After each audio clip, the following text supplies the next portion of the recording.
एक बार एक शेर था। वो एक शक्तिशाली जानवर होने के कारण जंगल का राजा था। वो एक दिन में कई जानवरों का शिकार करके खा जाता था। जंगल के अन्य सभी जानवर उससे डरते थे।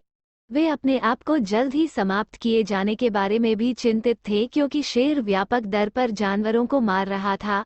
वे सभी एक साथ मिल जाते हैं और बाघ से जानवरों का शिकार बंद करने की गुहार लगाने की योजना बनाते हैं और वे खुद उसे रोजाना एक जानवर उपलब्ध कराएंगे। उन्होंने हिम्मत जुटाकर बाघ के पास जाकर अपना विचार उसके सामने रखा।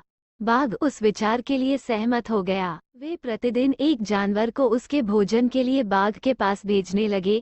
एक दिन बाघ के खाने की बारी खरगोश की थी, लेकिन वह खरगोश बहुत चालाक था और वह बाघ का भोजन नहीं बनना चाहता था। वह बहुत धीरे धीरे बाघ की गुफा की ओर चल पड़ा। वह भी अपने तरीके से सो गया और इस तरह खरगोश के बाघ की गुफा तक पहुंचने में शाम हो गई। बाघ लंबे समय से अपने भोजन की प्रतीक्षा कर रहा था, जिससे उसे गुस्सा आ गया और उसे बहुत भूख लगी और खरगोश को देखकर वह गुस्से से चिल्लाया कि उसे बहुत भूख लगी है और उन्होंने अभी एक बहुत छोटा खरगोश भेजा है। खरगोश ने कहा, महामहिम, उन्होंने वास्तव में मेरे सहित हमें 6 भेजे, लेकिन हमारे रास्ते में एक बाघ आया और खुद को जंगल का राजा होने का दावा किया।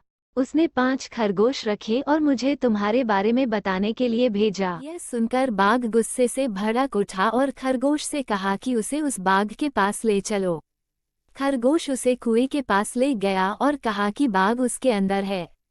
बाघ ने कुएं में देखा और उसने अपनी परछाई को दूसरा बाघ समझा और उस पर गरजकर कुएं में अपना प्रतिबिंब देखा जो भी दहाड़ता था।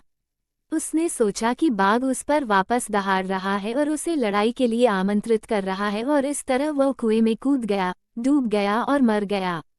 इस तरह खरगोश ने खुद को और अन्य जानवरों को बाघ के हाथों मारे जाने से बचाया।